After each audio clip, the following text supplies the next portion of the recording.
All right, everybody, we are back. This time we have the Cadillac again, actually the V8 hypercar at Bahrain for the Bahrain 2.4-hour event that we have coming up this coming week. Let's go over an in-depth lap guide. The fastest lap that I registered was a 209.3. So let's get this lap started here. Similar to what I was talking about in Motegi, this car really helps you when you basically use all the downforce to brake as hard as you possibly can while you're going as fast as you possibly can. So here you're going to be braking as hard as possible for a very long time. As your speeds start to bleed, the downforce starts to bleed with it. So as you can see at about 100 miles an hour here, I'm starting to trail brake off of 100. Just feeling that out. I'm braking all the way until I get to my max steering angle. Yep, so I'm not off the brakes until about right there. Let's see where I broke for this one. I like to brake at the 150 board, so as soon as that passes my sight, I'm braking. And then gonna go through here. Get on the throttle, get to 100 when I'm straight, bleed the throttle a little bit. Coming out of there. The next corner, I like to brake here at the 100. So slow it down a little bit, brake at the 100 board on the left.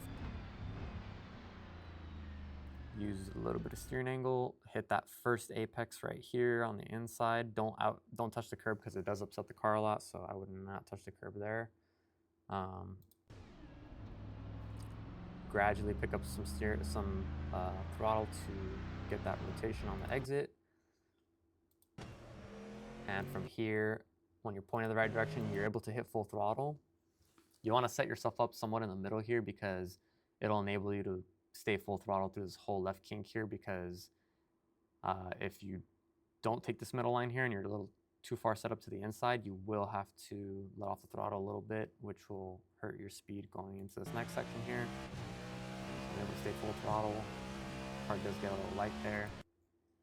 On this corner, as you can see here with a little slow-mo action, it's a little blind, but coming through here, I keep it in fourth. I'm already bleeding the throttle, so I like to bleed. What I like to do is I like to bleed the throttle all the way down to about 10%, where I'm not really gaining any speed, but I'm just maintaining it.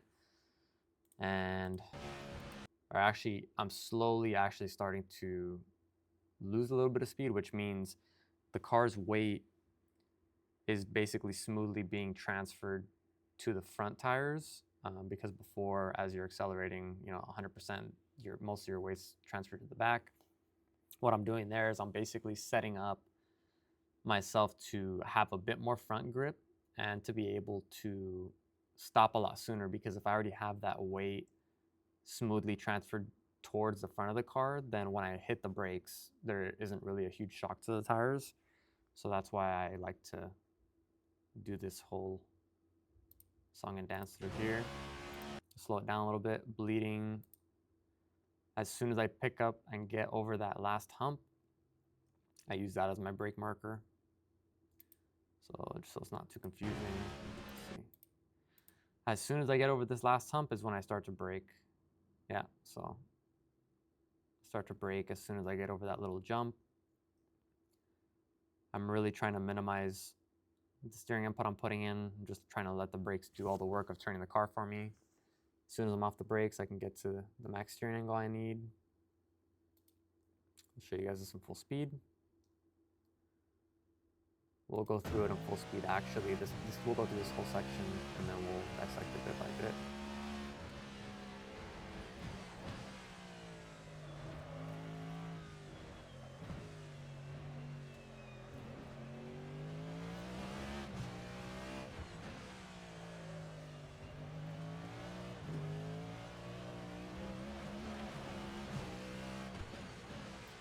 Okay, so let's back it up here. This is going to be probably the trickiest section of the track, so it is very bumpy as well. So we'll upset the car. So as you can see, what I'm trying to do is just take as sweeping of lines as possible. I'm trying not to understeer or push any of the corners, because with all those bumps in the middle of the corners and at the start and after that, the bumps just exaggerate the understeer. So I just try to stay within the car's limited grip and not overdo anything, because the minute you start overdoing anything over this whole bumpy section, you start to lose a bunch of time without even realizing it. So let's go slow-mo. I'm still bleeding speed here, braking very, very light. I'm trying to correct my speed. Trying to hold it here.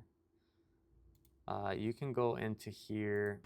You can go into here and keep it in second or in first. Here I downshift it to first, but you're gonna want to keep the throttle very, very smooth and gradual on exit, because you will be putting down more power in first than you will on second. So as you can see, slowly getting to the gas here, coming out, half throttle, I'm straight. Now I can start gradually getting to full throttle. Back to the brakes and back to first. Once again, you can also take this in second, just to minimize how much power is being put down. I like to be in first. I'd probably upshift to second here, I'm guessing. Yeah, so upshift to second there. Maybe barely touch 100%, but I'm just trying to put all the power that this car has down without getting so out of shape that I'm gonna lose time.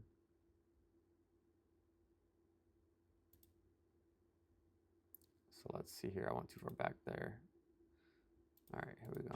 So go full speed.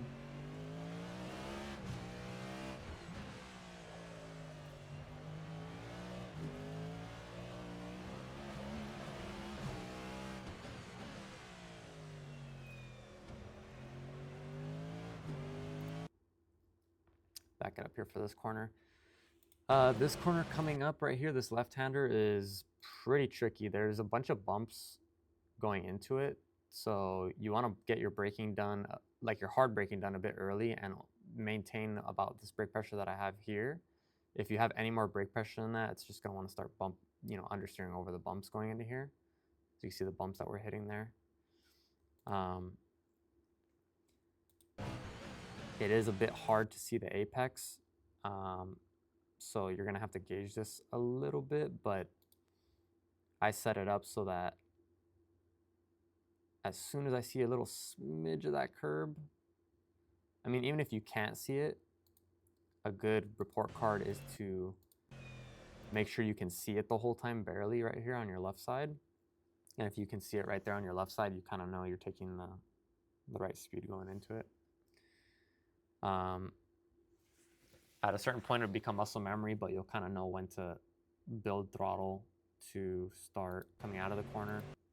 It's really easy to get to full throttle like too soon, and the car will, start sliding everywhere, and the traction control will be kicking in, and it'll start bucking and stuff. So just really focus on being smooth, because coming out of here, if you're not smooth on the throttle, you'll be bucking and weaving through this whole right and left section here. So as you can see, just watch my throttle trace here.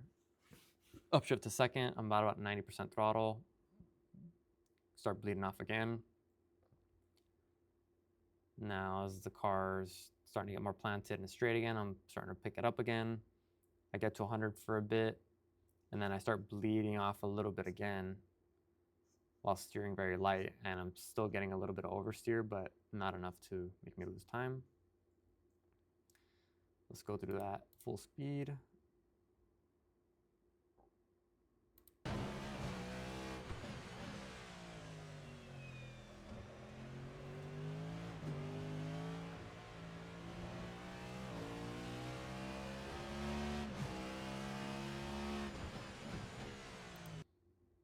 So as you can see, the car is always wanting to slide even with traction control.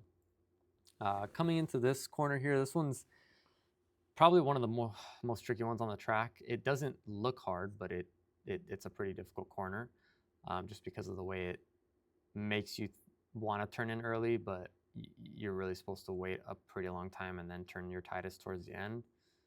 Let's go slow-mo here. I'm not gonna lie, I don't really have a braking marker for this one. I would say a good report card is to just use the outside curb. So as soon as the outside curb disappears from my view, I'm starting to brake already. Get 100%. It is a little tricky, but as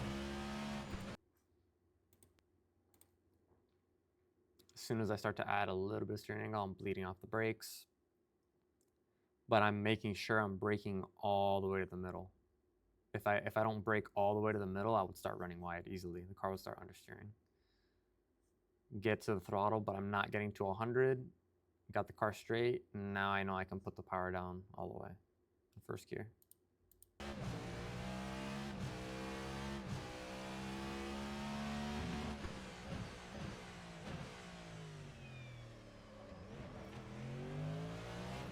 Let's back this one up a little bit, do some slow-mo.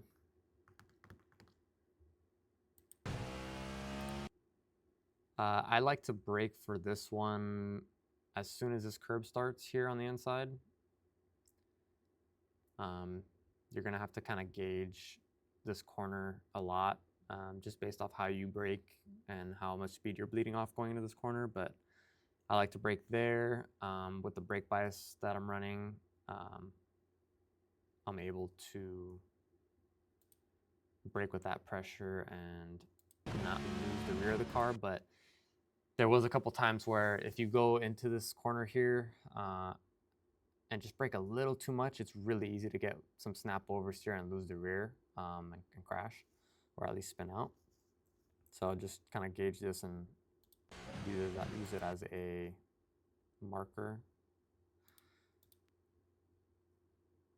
You also will have to somewhat guess on where to turn in. I mean, you can kind of use these rubber lines as a little guide too, but it just takes a little bit of time and repetition to kind of get that turn-in point perfect. About 80% throttle. Now I'm straight, and now I'm getting to 100.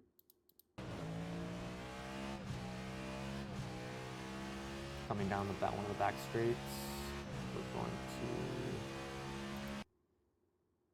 yeah, as soon as the 100 board disappears, I would say, not as soon as it disappears, but maybe like a split second after that, like, you know, 1/10 of a second. That's when you want to start braking. Use all the braking available to you with all the downforce the car is being pushed to the ground with, and get to 100%, hold that for a little bit. As soon as you start adding steering angle, you want to start bleeding off a bit. When you bleed off the throttle or on the brakes, off the brakes like that, that'll give you the rotation you need to kind of hit this apex here. Start picking up the throttle again. You can either take this in second or third. I like to take it in second and then upshift to third early, so that way I don't lose the rear on exit. Coming through this fast right-hander, I bleed the throttle a lot because with this car you don't really have enough grip to go full throttle. You probably could go full throttle maybe once and maybe get away with it, but you're gonna end up wide and off the track, out of track limits. So best thing I like to do is start bleeding the throttle before the corner starts, really. Hold it when I know I'm good. Now I get to full throttle again. It's really easy to end up on these curbs, and they're a bit slippery, so I like to not be on those curbs when I'm braking going into this corner. When I show up full speed, you probably know why. We'll back that up again.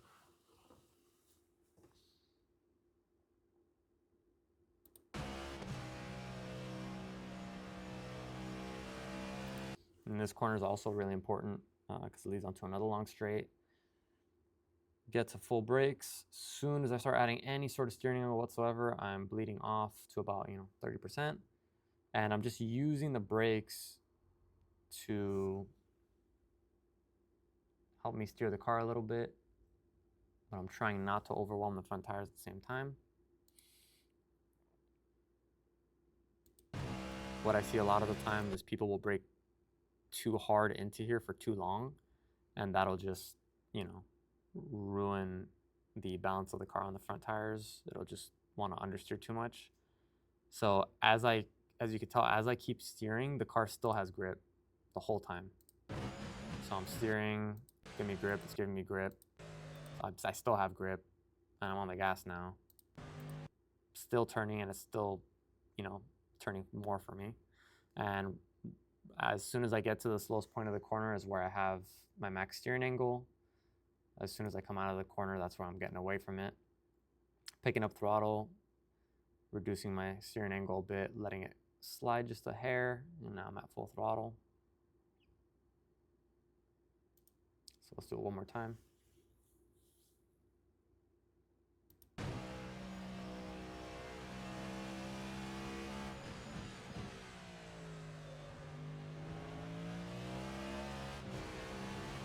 You can also take that corner in third gear, or you could upshift early into third on exit.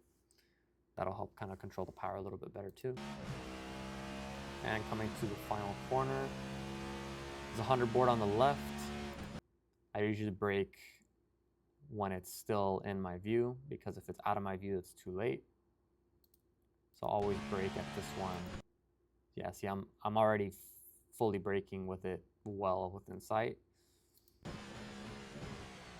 And even then, that was, I mean, that's at the limit. So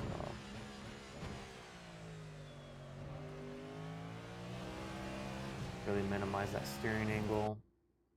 Use those brakes to help you turn into the corner. It's really odd, but I mean, a lot of the times, the less steering you use, or the less amount of steering you use, the more rotation you'll get, especially if you're still trail braking. And that'll just, it feels a little weird at first, but once you get used to it, you'll be taking crazy amounts of mid-corner speed. And as soon as I'm set up in the middle like that, I'm already getting back to the throttle, getting it pointed where I need to get it pointed, and as soon as I'm straight enough, I get to the throttle.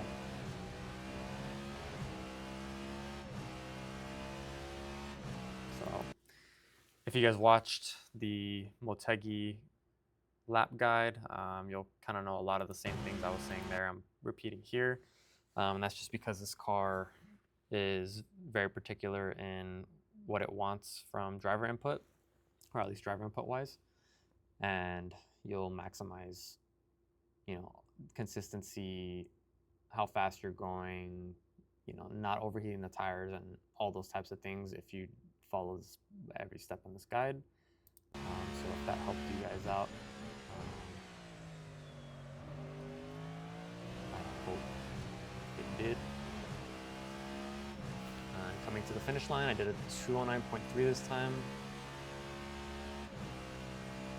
which is pretty on the limit. But I hope you guys enjoyed this. You guys can message me on Discord if you have any extra questions. If you guys see me around, you can always ask me some questions too if you guys still need some extra help. But I hope this lab guide helped you guys out, and I'll see you guys next week.